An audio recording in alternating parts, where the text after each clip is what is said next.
Oh,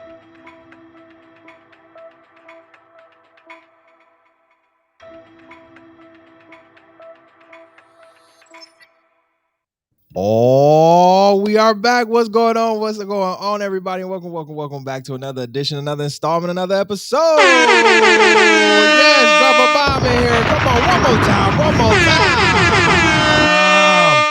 We are in here. What's going on? Welcome, everybody, to another edition, another installment, another episode of the Black Men Win podcast, our Black Women Win series. We are here. And of course, we have another dynamic. I'm just loving.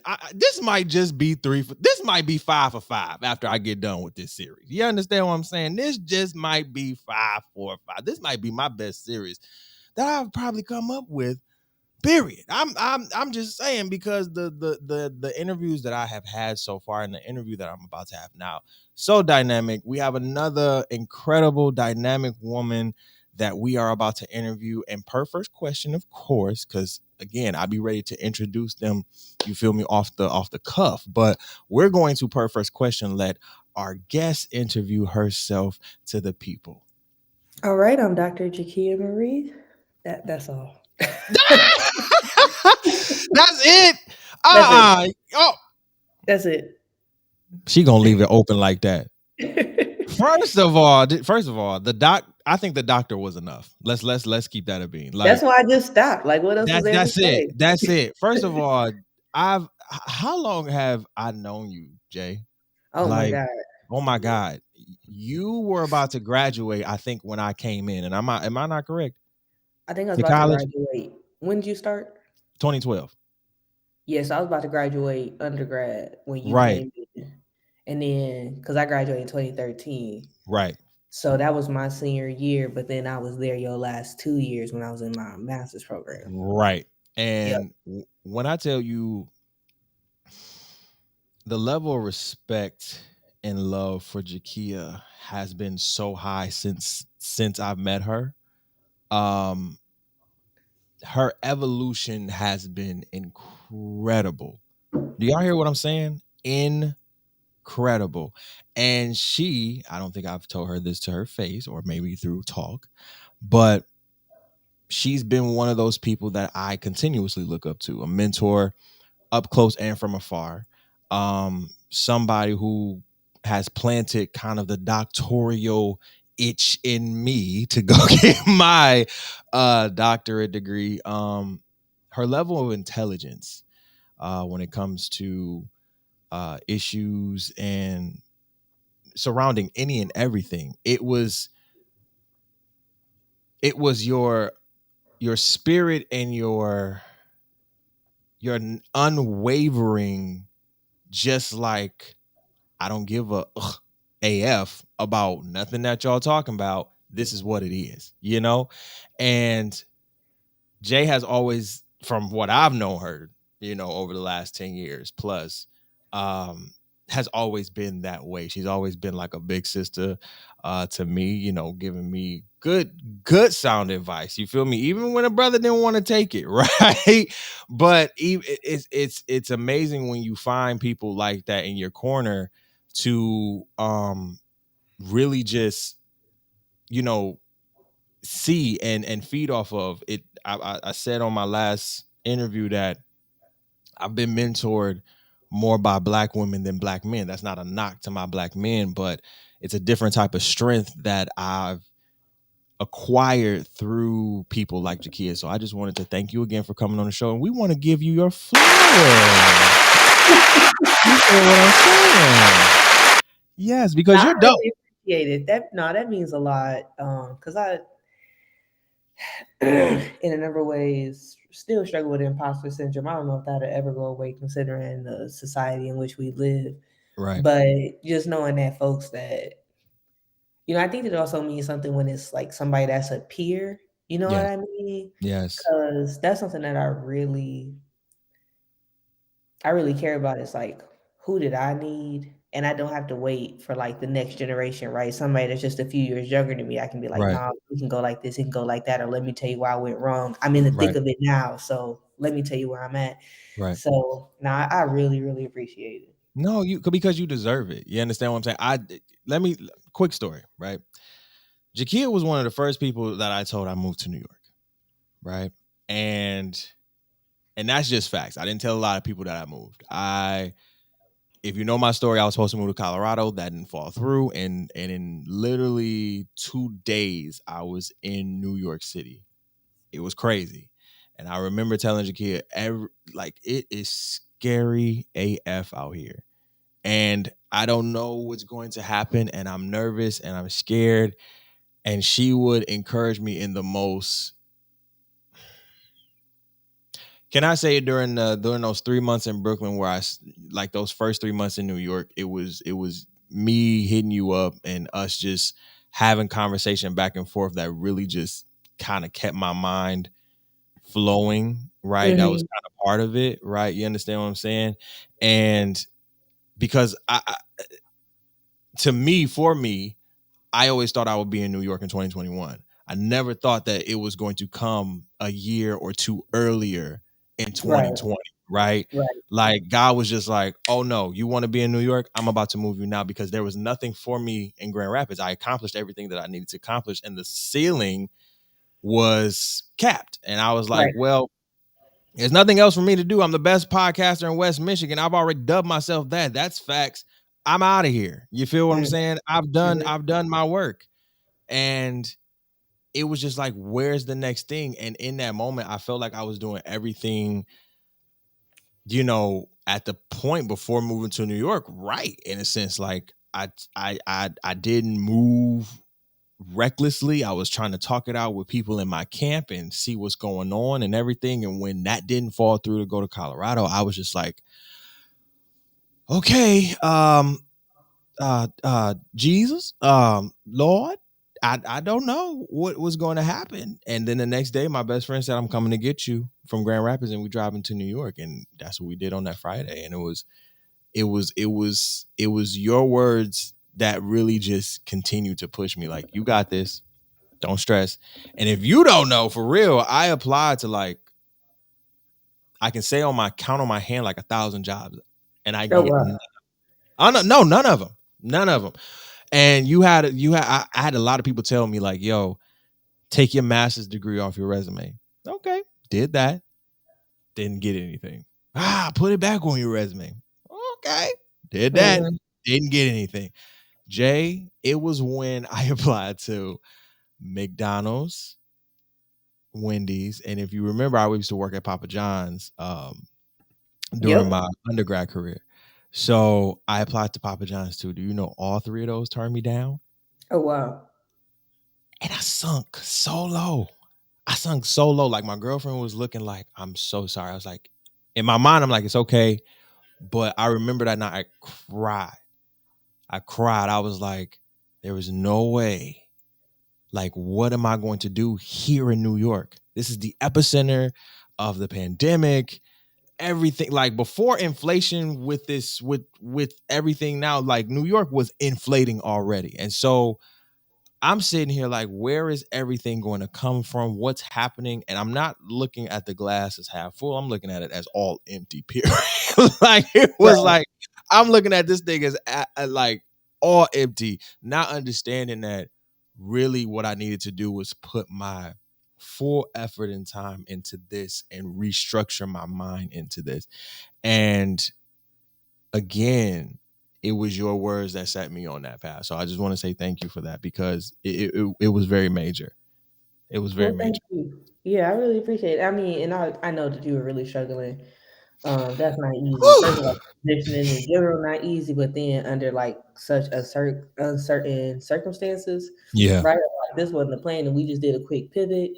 Um, Yeah. it's like, damn, I did it. Okay, hold on. So I already know like that's difficult, right? But I'm glad Right. that I could be there for you, and also that you trust me enough, right, to communicate and reach out. So I yeah, I really. did, because I just felt like you were a listening ear. Mhm. You didn't judge. You didn't sit here and say, "Well, why did you do that? Well, why did you do that? Or why did you do?" No, you sat here and was like, "Okay, well, how is everything out there?" And I told you, I was like, "This shit is a lot." Right. This shit is a lot. I don't know. I'm scared. You feel me? Like at the time I was in Brooklyn, Hmm. and Brooklyn has already got 1 million people in it.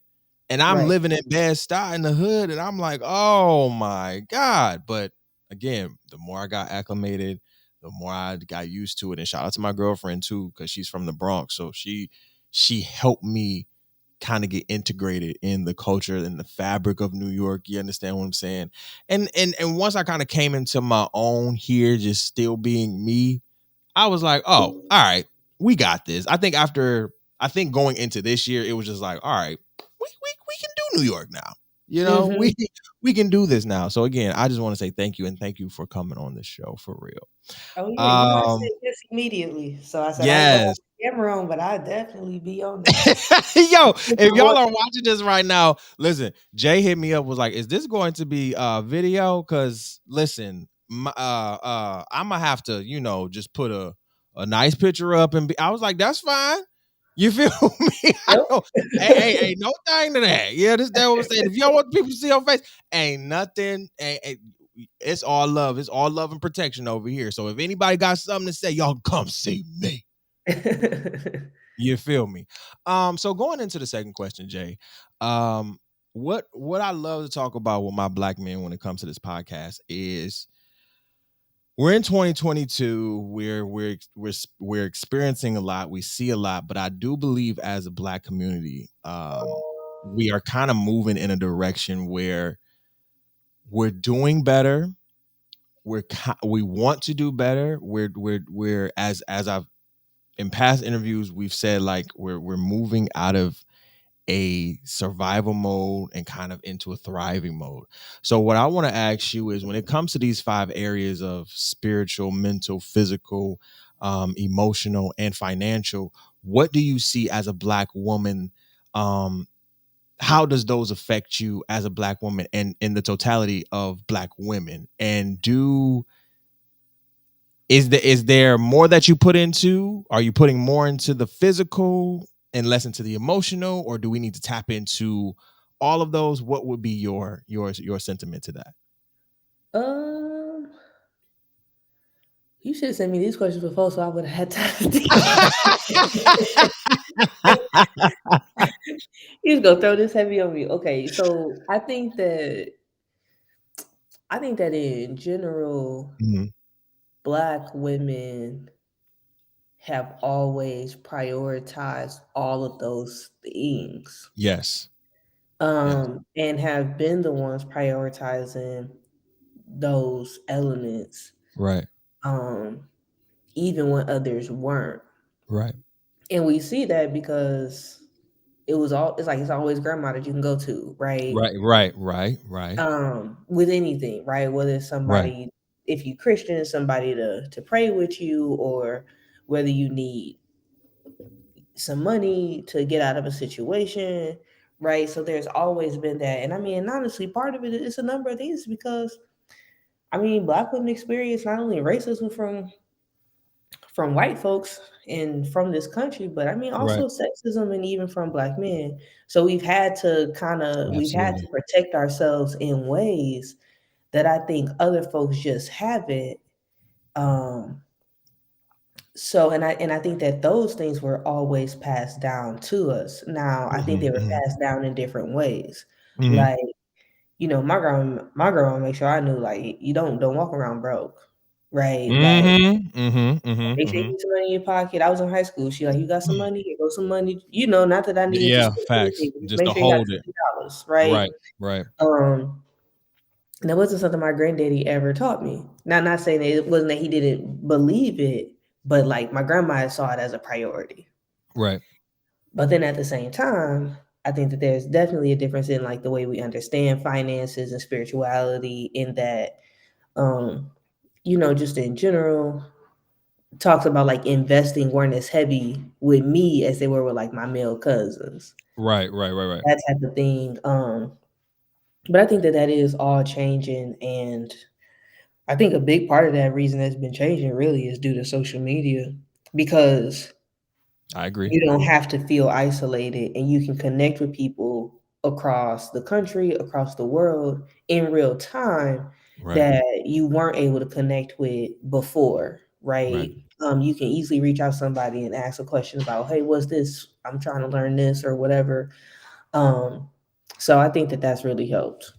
Right. I like that. Because when we talk, I think for me, finances was never really it wasn't really discussed heavily in a sense where again, to your point, like, you know, your granddaddy, your grandma were talking to your male cousins about, investing. We didn't even it was just saving, saving, saving over here, right? And it was just like, well, what's the next step kind of after saving, right? What do we do with the money in the bank after you save it? You understand what I'm saying? And how do we save, right? I think for me it was always the save your money, save your money, save your money, save your money. I'm like, okay, okay, okay, got you. All right, right. And I think that was a thing where I had to learn like, no, you don't need to save all of it because it's like you're gonna have to spend it. You have to spend it. Now you have to spend it in the wisest ways. But I think to your point, I was never taught in a sense that say, or as a community, we were never really taught in a sense like, yo, you can invest in this. But to your point, also we're getting into a point, and social media, has its flaws and its challenges, but at the same token, um the ability to really connect with one another on a level where, hey, this is an investment guru, or this is a personal banker, or I know this person all the way from California who does investing, right, who's legit, by the way, right? And we're getting more knowledge into that. Sidebar question: what do you think about the strong black woman trope? Is that something that you deal with on a day-to-day basis? Um, so I think that it goes two ways, Mhm. right? So one, it is a trope, but then on the other hand, it is a reality, Right. right? In that, like, you did have to be the strong black woman because you have to protect your family. And you, in many cases, may have been the only one looking out for your family and looking out for your Right. kids. And Right.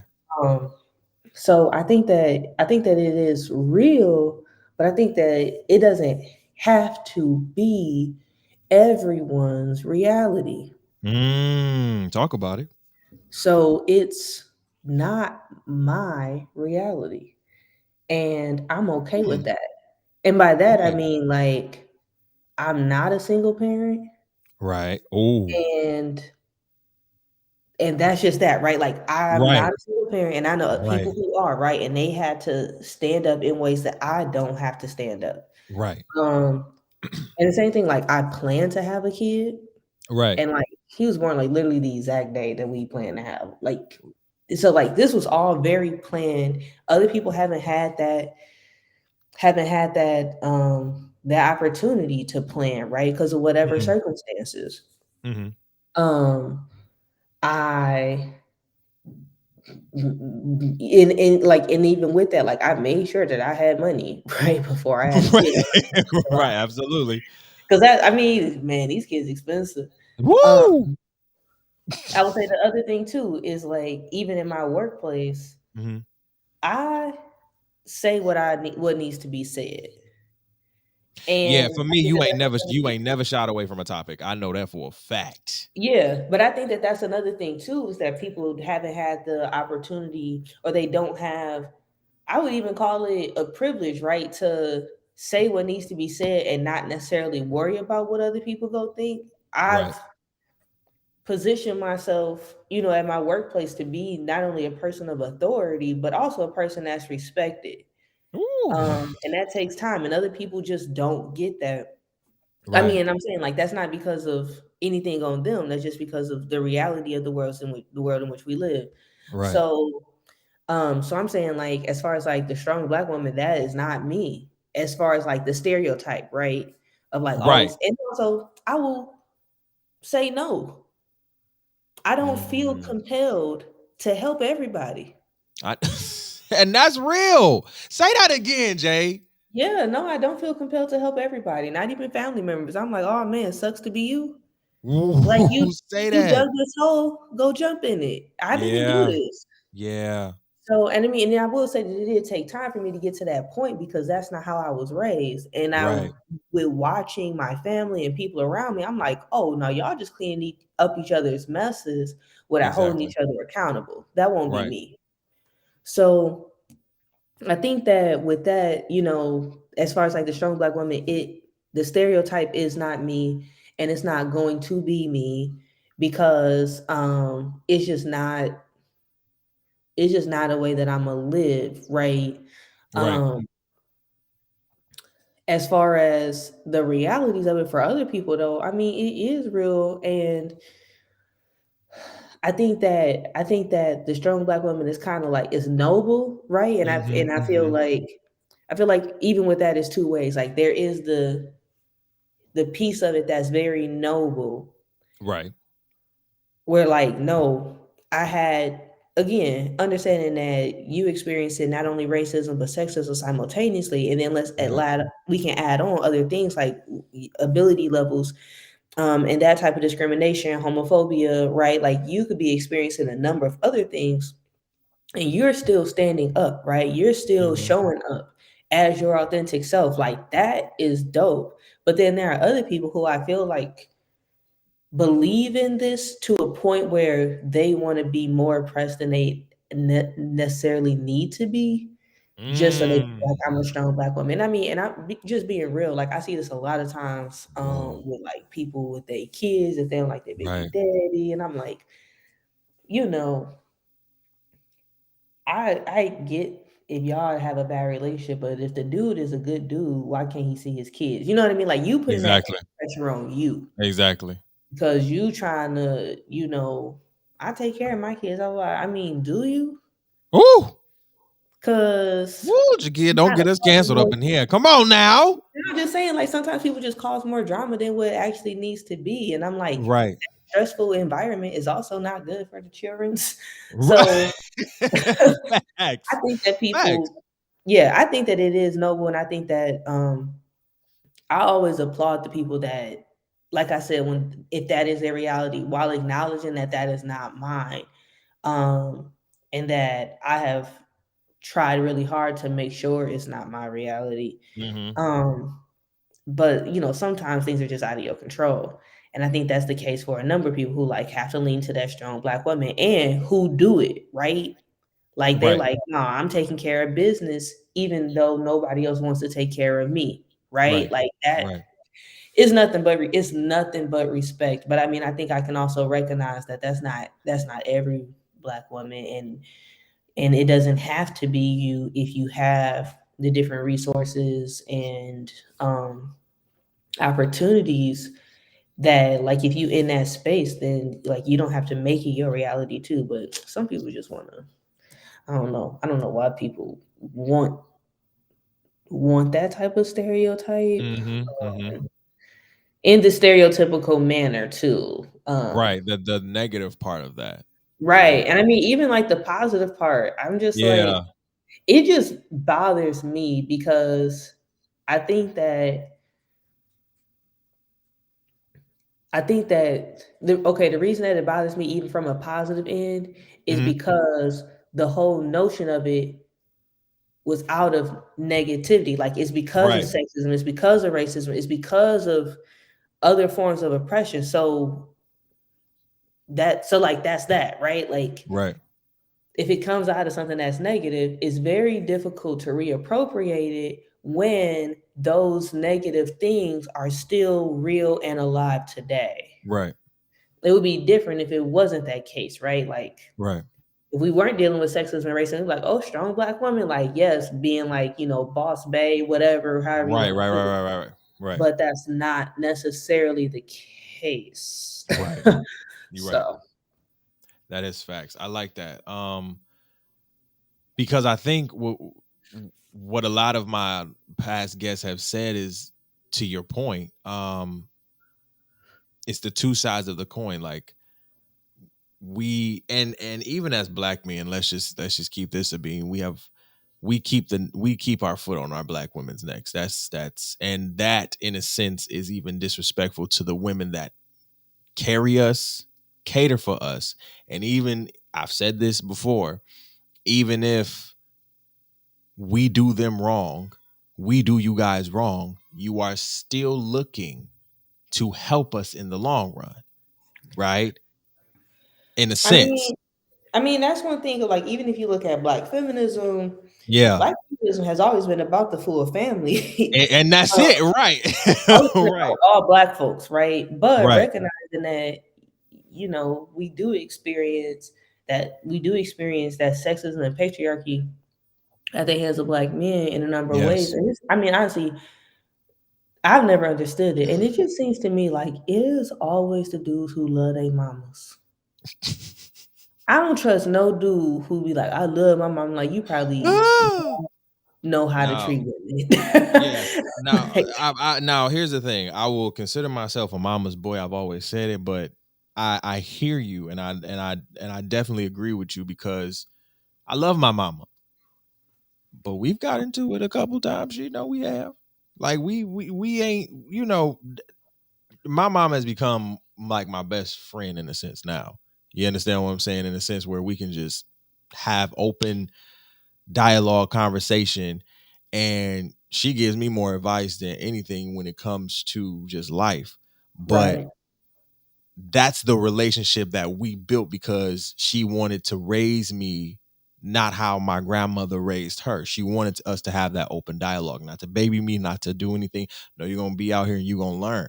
And I'm grateful to that, because I didn't want to be so attached to my mom at the hip, to where if I go into my next relationship, I can't sit here and and and just sit here and be a mama's boy, in a sense, to my woman, and expecting her to just do this, do but that. that's the thing, though. But that's the thing is that it is the case, and I said like dudes who love their mama. Not that I am talking about mama's boys, and Right, I hope people love the folks who raised them, right? right. But you didn't want to be attached at the hip, and in many cases, I mean, who wouldn't want that life of luxury where you ain't got to do nothing, right? And for Get you, you think that facts. that's the reality. And it's like, Mm-hmm. nah, that was just your mama coddling you. It's Right, not gonna happen here. right. But a lot of people, I mean, folks that I've met haven't recognized that you can't expect that in a relationship and at least have it be a happy relationship. Mm-hmm. And and then I mean, honestly, like as far as I'm concerned, like most of the dudes who I see talk trash about Black women, most of the Black dudes I see talk trash about Black women also are mama's boys.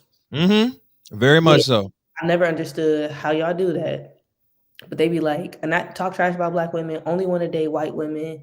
And I'm like who you like, but you ain't got to talk trash about us. But it's Mm. always a mama's boy. It don't make sense to me how y'all get to that, right?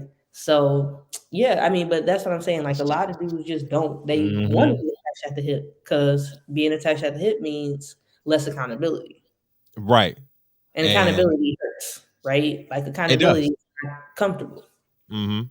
It does, and to that point, I got triggered a little bit, because all I thought about was the podcasters who were who continue to disrespect my queens, and it's like, to your point, it's like, yo, y'all have Black moms at home. Would you ever?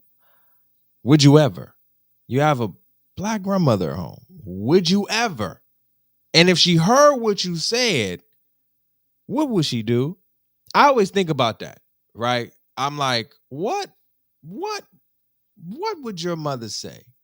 And I was raised by a single Black woman, so my thing is, I have a unique perspective. Like, I've always seen Black women as the, don't beat me up, Black men, I always seen like black women as the head because like my mom was a single black woman. Not to say a man can't be the head because I know that's possible. And in the structure of everything, the man is the head. But when you grow up and you see a woman pumping her gas, right? Not seeing a man go out and pump her gas, so I'm doing that and making sure that I'm learning how to be a gentleman through my mom. It was like, oh, and y'all want to disrespect the women that for me it's to the simplicity of you're disrespecting the woman that gave you life. Period. Yeah, yeah, real simple. Real simple. And I'm like, well, that's interesting. So that's going into our third question. What do you think some of the generational patterns that we see, not generational curses, because we don't I had to switch that phrasing because curses are a little egregious in a way, and I wanted to kind of switch it up when it came to generational patterns. We had a black men win interview, and he was like, well, we don't really talk about the generational blessings that come from the patterns that maybe we have grown out of, that we've learned to grow out of. So what would your answer be to some of those, or what kind of generational patterns have you seen within our community? Um, Patterns that we still have or that we like Right. no Yeah, yeah, yeah. That some that we still have, or some longer. and some that you have seen personally that have kind of shifted in a positive way. Yeah, I mean, and I don't say generational curses either because I'm like, Right. this is just you. It's just a learned behavior. Like that's all that Exactly. is. I don't know how Right. y'all making that a curse.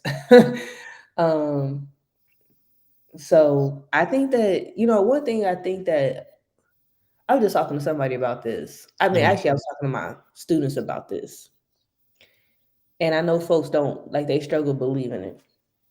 But a lot of stuff that we see in the media is like U.S. individualism and blah blah blah blah blah. It's like, man, but for Mhm. real, black folks ain't like that. Right. Like we not. Right. That's not us. That may be mainstream white culture, but that ain't us. Right. Um, we go look out for each other, Right. even Excuse me. in even today. You know what I mean? And I think that that's one thing that has stuck and something that I've always appreciated. Mhm. Um, in general, excuse me, that Mhm. I know that if I see, like I was in, I mean, this wasn't even in the US. I was in Paris. I don't speak a lick of French. I'm trying to walk over. I'm looking at the map, trying to see what street I'm on and stuff like that. There was a whole bunch of people walking by. I went to the black dude Mhm. and I was like pointing at the map. He took me right there. He's like, let's go. Went all through the subway station. Like, you know what I mean? Like, all right, Right. Right. Right. but I'm like, that is definitely, I think, a global thing. Obviously, you gonna have people who only out for themselves, but I think that culturally, that's not us. Right. Um, and let me tell you when I noticed this. I noticed this when we were in Ghana, Mhm. and we had a diverse group of students. All of my students were black, Right. and a group. Actually, we were the only black students, except one girl was in, I think, another program, but she just hung out with us the whole time. She was like, "Y'all the cool kids, man." Right, basically. So a group of students went to the bathroom. Mhm. It was some white women and then some black women. They all went to the bathroom together. Mhm. Well, the white women used the bathroom and then they left. And the black students, they all came back together and they were like, yeah, I just don't understand why they didn't wait for us at the bathroom. Like, we all went in there together. And I Right. was like, yeah, you're right. That's not their culture. Right? Like, that's our culture. Like, we look out for each other. Right. Right. Right. Right. It's Right. your first day in a new country. You going to a bathroom together. I'm not just about to tell you to, walk out on your own, figure it out. No, that's like Exactly. that's not how we do. Exactly. Um, if you see somebody, yeah, I know if y'all see something going on, somebody might peek. Like, I'm just making sure everybody all right. That's Like it. that's what we Yeah. do. We That's gonna mind our exactly. business, but we gonna make sure you good. Like we just like I'm just make sure everything That's cool. exactly I what mean, we do. so I think that that's something that Oh man, is that is us, true. and in the context of the U.S., Mhm. um, we get this. this umbrella of American culture, and that's not us. Like, there's no one American culture, and Black Americans, we have a number of cultures on our own. And that community is one of the things that I think is embedded or threaded through all of our cultures, right? Right. Some of the things I would say that I think have maybe we've maybe let go of, I would say is the I would say I would say is this idea, at least as far as Black women is concerned, of inferiority. Hmm. Now, I'm not saying that Black women are inferior or have ever been inferior, but I am saying that I have seen in many cases where Black women put their aspirations aside for a man that they were with, that they were like in a straight relationship, Yes. or married to a man. I've seen, and without complaint, right? Right. Without a plan of, we go focus on your goals for 10 years and then we go focus on my goals the next, like, without any of that, just like, nope, this is just what I'm gonna subscribe to. Right. And I think that we've come to a place as far as dating and intimate relationships is concerned, where we are more open, where we are more open, and where we as a community work together to achieve our goals together, right? Right. Like, if you're in a partnership, like, no, these are my goals, these are my goals. How can we get them together? You don't have to put yours, to the sidelines. How can we work together Right. to both achieve what we want to achieve? I Right. think that that's something that has been driven. And I mean, and I know older folks who like did that, Hmm. and other older folks thought that they were wrong. They're like, I don't know how that relationship working, and I don't know, you know what I Right. mean? And Right. I Right. hear, Right. just a generation older than us, like, no, I need my wife home every night. But you not home every night, homie. But you not home every night, Playboy. I just, yeah, it's the double standard for me, like, but I think that we are in a place where we're like, this is how our relationship will run, and it doesn't matter who likes it or who doesn't like it. Right. Right. And also, no, if you're not about to have me home every night when you're not home every night. So Mm. if you Talk can go that. off, if you can go off for work for 2 weeks, I can also go off for work for 2 weeks.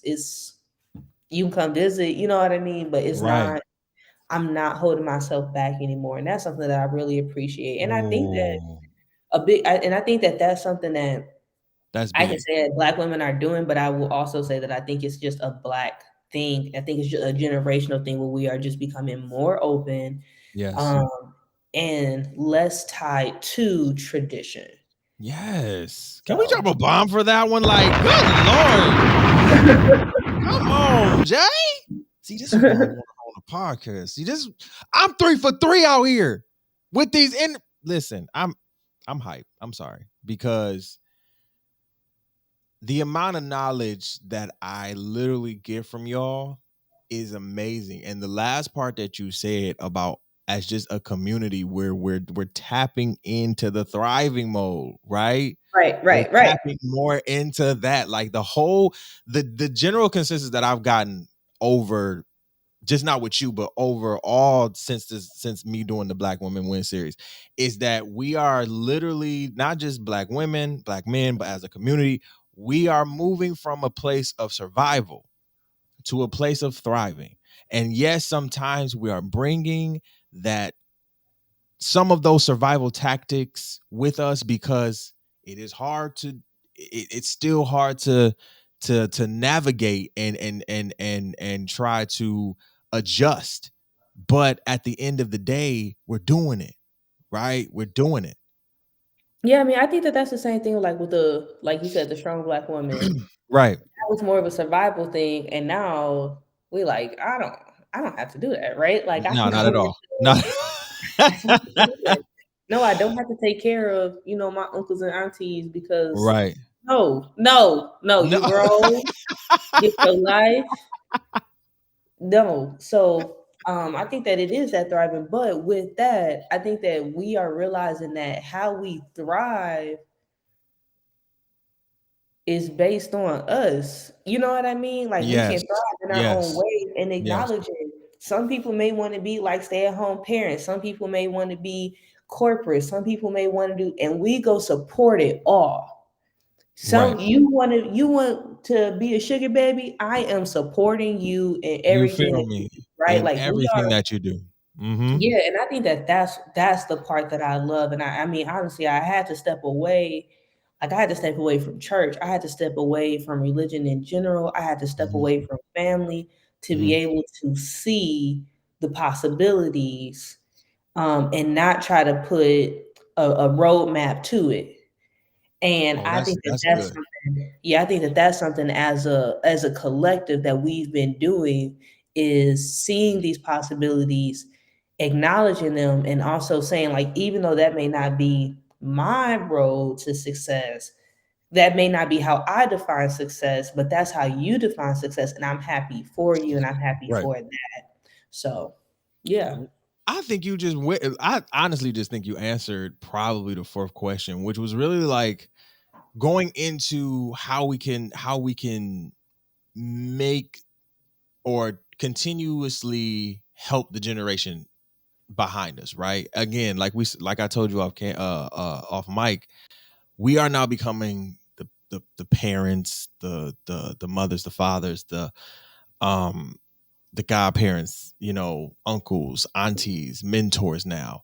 And you are a mother yourself, right? And a mother of a beautiful black boy joy. You understand what I'm saying? The epitome of black boy joy. Like how and how can we as a community, especially particularly you as a black woman, when we talk about the generation that's now coming after us and the ones that will be seeing us in the next 20 to 30 years, particularly in the form for black women and those little girls who are looking up to um such intelligence like yourself, how can we continue to do better for them? I mean, I think that for me, Hmm. and my brother lives with me too, and he's 17, and he lived with me Right. when I was an undergrad. Like you Right. saw campus. He was, Yes, yes. yeah. Like that was like I'm sorry. That was major to me. That for me, when I seen that, it it no disrespect to anybody else, but for me, it showed you on a whole different type of plane. You were on another level. You understand what I'm saying? You are feeding your brother and I'm not just talking about food, right? But Right, right, you right, are right. nourishing him. You understand what I'm saying? While you're also trying to figure it out. Mhm. Yeah. And I mean, I think as far as like the next generation, for me, it's just that like I'm honest with him, Right. and honest in all the ways of, man, I don't know, Right. I Yeah. don't know. I'm That's it. really just taking it day by day, and when I get Yeah. an epiphany, I will let you know. But as of today, I'm I'm going with the flow. going with the flow, and I don't Right. know which direction we even flowing. Right. Right. Like being honest with him, and because I mean, I know growing up, it was always that do as I say type thing, or don't ask questions, and I'm like, no, Yeah. how else am I gonna understand? Mhm. So I think being honest, but also, man, I'm very big on exposure.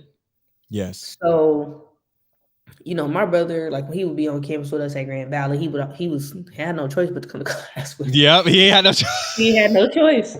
He had a snow day. I'm like, man, I still got school, so come on, let's get on this bus. Ah. But besides that, like looking at like when I came to U of L, Mhm. he I would take him to my like one of my friends, an engineer. We went to his lab, and I'm like, no, I just want you to. I don't know what he do, but here go a lab.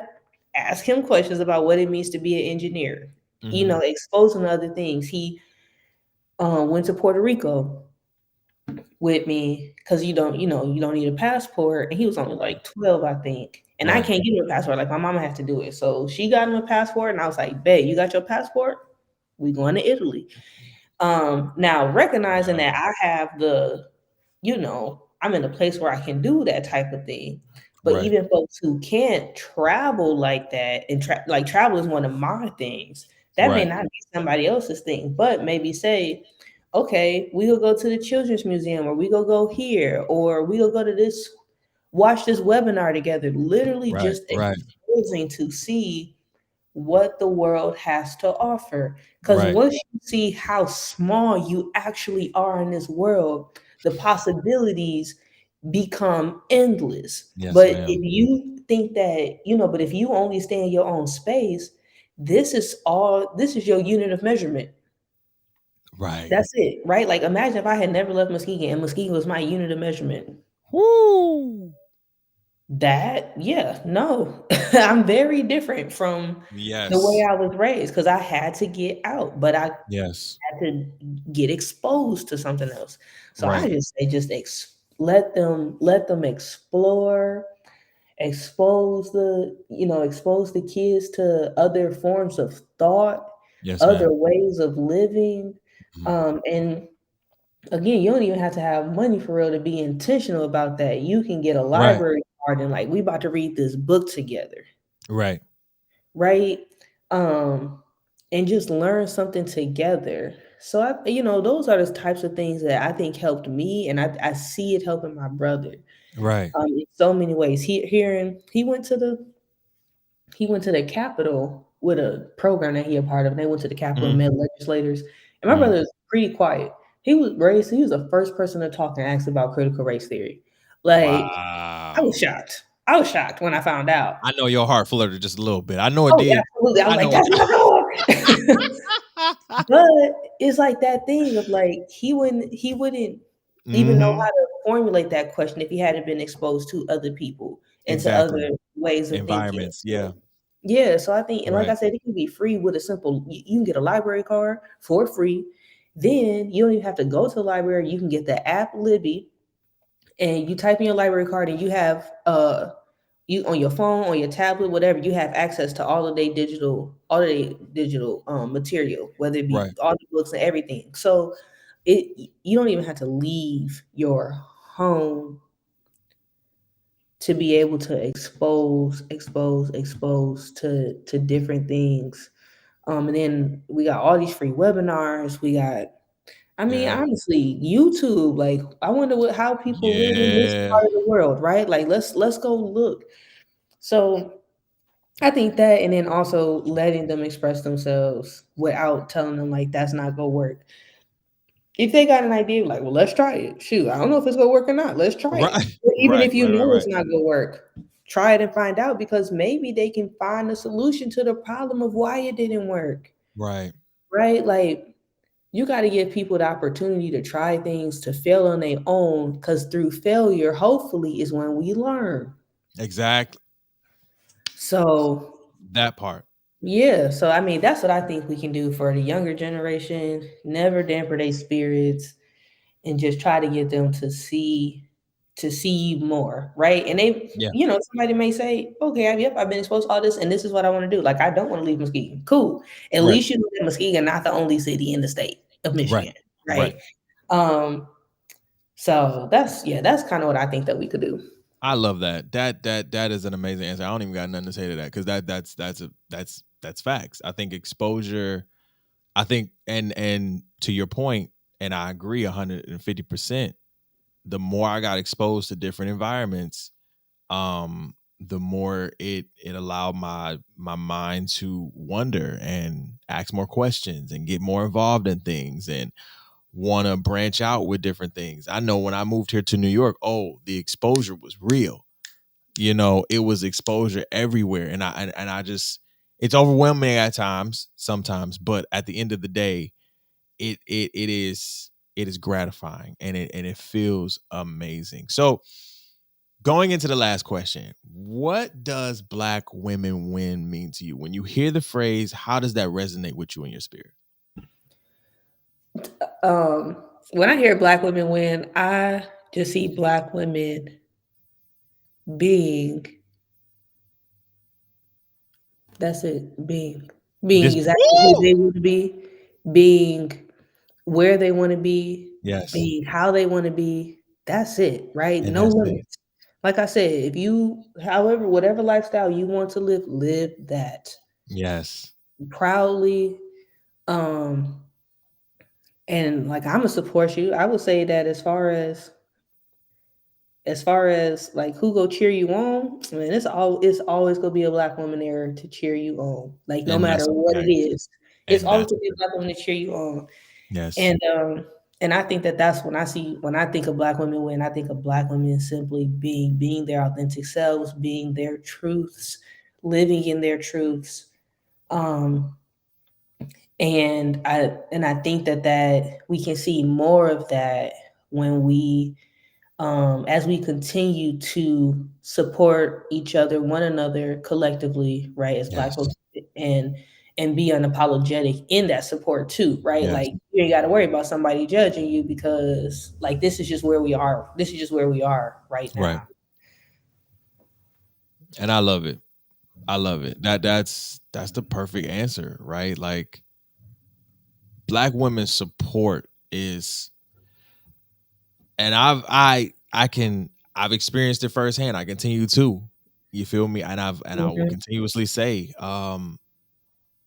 black women have been in my corner forever. Since I've been born. You understand what I'm saying? Like it's and not just from my mom, but from you, from others, from my homegirls. You feel what I'm saying? Like the amount of unconditional love that you guys give, and again, going back to my point, even when we as black men continuously step on your necks and just not sometimes being as what you need us to be, the fact that you continuously show us unconditional love, I will always find myself trying to do better for the black woman. That's just me. Can't speak for nobody else, but that's just me in every facet.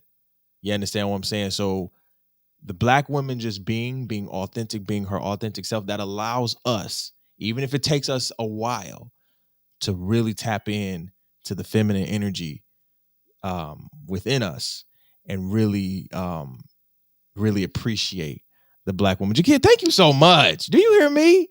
Oh yeah, no problem. My goodness. Can we just give her a hand clap one more time? One more time. Because listen, I'm 3 for 3. I'm 3 for 3 already. Okay, with these, and these interviews have been lit. Jakia, do you want people to know where to follow you if they want to connect with you? Oh, I'm on Twitter, but I don't even remember my Twitter handle. I'm never actually on there. Like never. Um, I'm on LinkedIn, Okay. Jakia Marie, comma Yep. PhD. I'm on. Well, my Instagram is private, but you can try. It's at underscore young underscore scholar. Um, You can try though. You I can mean, you try. can try it, but I might just look at it. It might sit there Yeah. for a few months. I'm like, who is this? Because Instagram is hilarious, and I can't be having people. Uh, Right. Period. yeah, I mean, I go on Instagram honestly just to make myself laugh. Yeah. And in that other people are like, I only come to Instagram for your story, like it keeps me. And I'm like, it No, keeps me too. So for real, because your stories be having me on the floor. yes. I'll be like, where is she getting these videos from, bro? I swear. And what's funny is like folks will send me a meme like, I figured you would appreciate this. And I'm like, I yes, swear thank I you. do it all the time, bro. I do it all the time. I do it all every time I see something that it just speaks.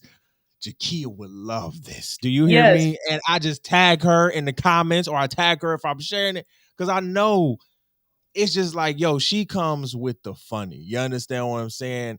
And in a world where it's just so much negativity, it is amazing to have people like Jakia just come with the positive all the time. You feel what I'm saying? Just like a laugh, just to get you either out of your funk or whatever you're going through. I'm telling you, if you follow Jakia on any of her social media platforms, Instagram or Facebook, if you are in a bad mood, I'm telling you, go to a Jakia status, go to her story on Instagram, and I guarantee you 100% your day will be made. Oh Period. yeah, I'm gonna say something ignorant. Then I might come Yeah. afterwards and have people mad, but some ignorant will be said. So I just love it. I love it. But that's also why I keep it private because uh yeah, folks get Yeah. but but But that's yeah, neither here nor there, though. right. Right. But that's my social media. Like I said, I think I made like one tweet. I go on there every now and again, but I don't Hmm. actually engage with the platform much. Right. And I think that part of it is just because, like you said, social media can be very overwhelming, Again. and in such a dark world, it can just be negative, negative, negative. And I'm like, I don't. That's not what I'm trying to get right now. Right. So, Well, if um, y'all really want to connect with my homegirl Jakia, with my mentor, y'all can connect with her on LinkedIn. You feel what I'm saying? Go ahead, and I'll place her LinkedIn in the description box when the episode drops and everything. And again, Jakia, I want to say thank you for coming on the show. yeah, thank you for Thank the you for invitation. no problem. We appreciate you, and I want to thank everybody for listening and watching this amazing interview. Please, please, please subscribe to the podcast wherever you listen to the podcast. We're on YouTube, Apple Music, Pandora, Amazon Music. We're everywhere that you can listen and watch podcasts. We are our Black Women Win merch is officially out for the month of March, so you can that is exclusive for the month of March. So go tap into that. You can get 25% off using our promo code THC Fam. That is THC Fam. We'll have everything in the description box when we drop this episode. All right. Again, Jakia, thank you so much. This has been another one. And we are out of here. Peace, love, and hair grease.